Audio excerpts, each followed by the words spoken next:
Hi, I'm Val Vacante, VP of Solutions Innovation at Dentsu, and we are here at South by Southwest 2024, and we just wrapped the panel, Designing the Future, How Innovators Create What's Next. And I am joined here by my fellow panelists.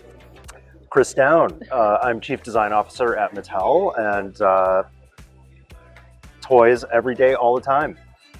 And Chris, in the session, we talked about what it takes to innovate. You want to share with everybody some of the tips or topics we covered? Yeah, I mean, there were a lot of things. It was an amazing panel. I mean, obviously, having Google, having dentsu, having Pepsi, all there with different perspectives, but it felt like we were all kind of coming back to a common theme around being consumer oriented. And understanding both the nature and the dynamic of how consumers engage with product today and are connected. From a dentsu point of view, in terms of demand creation, consumer engagement, consumer retention, I think from a product point of view and a play point of view, Mattel, Pepsi, and Google all talked about kind of playful engagement all the way through to playful toys and ways that we're connecting, but the consumer was in the middle of all of it, which for me, coming from Mattel, the consumer is our boss. The kid is our boss, we like to say. And it was really fun talking about the ways and the mechanisms, as well as the value of keeping the consumer in the center that we all shared on the stage. Thank you so much. And one of the things that was exciting when we talk about kind of putting the consumer in the designer seat almost. There was the example we talked about, the product playground, which we actually worked together on Hot Wheels ID, one of the featured products that you discussed. Mm-hmm. And in that particular engagement, it was great because we were actually able to go in stores with kids and families and then actually be at the house, watch them play, and then put the pencil or pen in some cases, and getting them to sort of sketch out the ideas to inspire the team. And so that was a really great example of, again, putting the kids and parents in the designer seat. Yeah, I mean, ethnographic research or seeing consumers either in their shopping environment or natural play environment is key. And I think that's probably another shared value and shared behavior that we all have from different companies and different walks. The other topics that we talked about, and certainly coming from a Mattel point of view, where I shared elements of the playbook, is also understanding from a consumer value point of view and a brand value point of view, what's the intersection that's going to make it just click for consumers, whether they're adult buying or kid playing.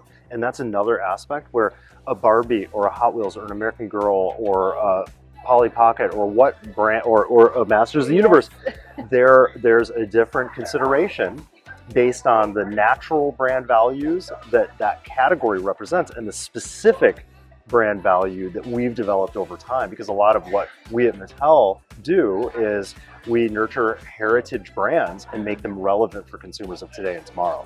And so in that journey, understanding how to make that connection, both empathically through observation, as well as through culturally in predicting what's going to be next, is all part of our innovation process. Well, and you touched on the playbook. If you don't mind, can you kind of briefly discuss that with everybody? You had those 4 key points.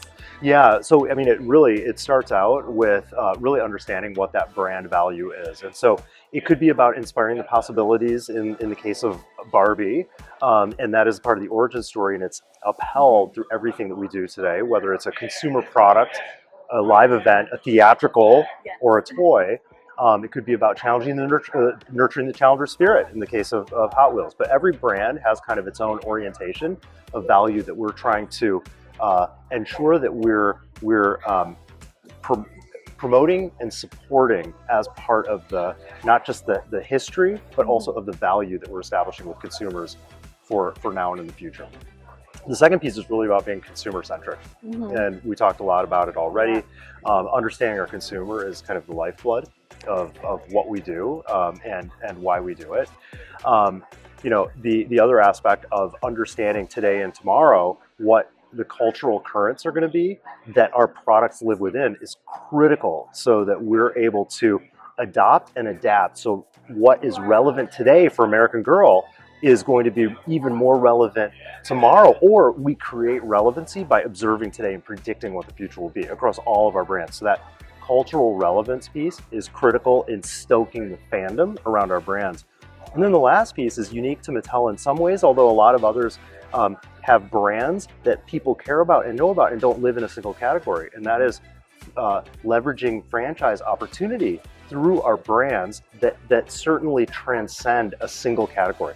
For example, Hot Wheels Let's Race just launched as a Netflix. I believe it's #1 for kids right now on Netflix. So we're talking about an animated series. At the same time, we have the #1 selling toy with a basic car in the world. At the same time, we have a video game that's out there. At the same time, we're doing other things in augmented reality and digital collectibles and all the rest.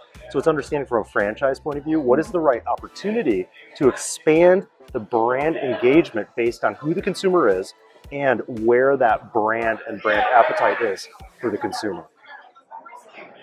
So Chris, what is the one thing you want people to take away either from the panel or South by Southwest? Yeah, I mean, look, the kiwi strawberry, as I like to say, the kind of the hot topic, of course, is AI. Every other conversation that you have is dominated or at least started with AI. It's something that's important to Mattel as well as we look at leveraging the capabilities that it represents. That said, that is a takeaway. I think that from the panel and I think in general, Southwest, the common thread is really understanding the consumer, where the consumer is at, what their natural disposition is, their desires, and using that to kind of, it's not about predicting the future, but it is about thinking about and believing what that future state is going to be, where consumers are at, how consumer is going to be thinking about and wanting to engage with your brands. That's going to drive how we innovate, what we innovate, and ultimately the decisions that we're making today that are going to show up in consumers' hands 12 to 15 months from now. Chris, thanks so much for joining us at South by Southwest, and we hope to do it again another year. Absolutely. Thank you so much, Val, for orchestrating a really engaging and I felt enriching panel talking about topics that I think resonated with everybody represented up there, all the companies represented. So thank you so much, Val. Thank you.